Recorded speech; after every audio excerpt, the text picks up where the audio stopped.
Dragon பால்ஸை பயன்படுத்தி இந்த உலகத்தை ஆள நினைச்சாங்க அந்த ரெட்ரிபிள் ஆர்மி. ஆனா அந்த பிளான் ஆரம்பிக்கிறதுக்கு முன்னாடியே நம்ம கோகு அதை தவிடுபடி ஆக்கிட்டான். அதுக்கப்புறம் கோகுக்கு எதிரா பல விஷயங்களை பண்ணாங்க. ஆனா நம்ம கோகுவை ஒண்ணுமே பண்ண முடியல. அதுக்கப்புறம் கோகு கொஞ்சம் கொஞ்சமா அந்த ரெட்ரிபிள் ஆர்மிய அழிக்க ஆரம்பிச்சான். அப்போ டாக்டர் ஜெடோங்கிற ஒரு சயின்டிஸ்ட் ரெட்ரிபிள் ஆர்மியோட கை கோத்து மனுஷங்க மாதிரியே இருக்கிற ஆர்டிபிஷியல் ஹியூமன்ஸை உருவாக்க ஆரம்பிச்சாரு. உதாரணத்துக்கு சொல்லணும்னா ஆண்ட்ராய்ட் 17 அப்புறம் ஆண்ட்ராய்ட் 18. அப்படியே நாட்கள் நகர நகர அந்த ரெட்ரிபிள் ஆர்மியுமே அழிஞ்சிருது. ஆனா அந்த குழுவோட தலைவனோட மகன்தான் இந்த மெஜெண்டா.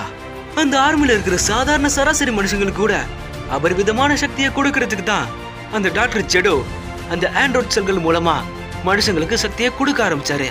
அப்படியே இந்த உலகத்தை திரும்ப அடிச்சிடலான்னு பார்க்கும்போதுதான் ஒரு ட்விஸ்ட். நம்ம கோகுதை தவிடுபடியாக்க நினைச்சான். அவன் நினைச்ச மாதிரியே அதை செஞ்சும் முடிச்சான். அப்புறம் அந்த டாக்டர் ஜெடோ உருவாக்கின ஆர்டிபிஷியல் ஹியூமன்ஸ் தான் இந்த செல்.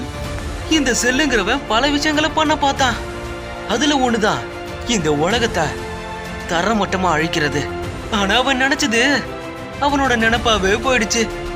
அந்த இடத்துல நம்ம கோகுவும் கோஹானும் சேர்ந்து அதை தடுத்து நிறுத்திட்டாங்க. அப்படியே அந்த ரெட்ரிபிள் ஆர்மியும் அழிஞ்சிருது. ஆனா அந்த ரெட்ரிபிள் ஆர்மியோட ஹெட்டோட பையன் தான் இந்த மெஜெண்டா. இவனோட ஆசை என்னன்னா அந்த ஆர்மியை திரும்ப கொண்டு வரணும். இதுக்கு நடுவுல தான் பல சதிகளும் பல துரோகங்களும் நடக்க போகுது. அத பார்க்க தயாரா இருங்க.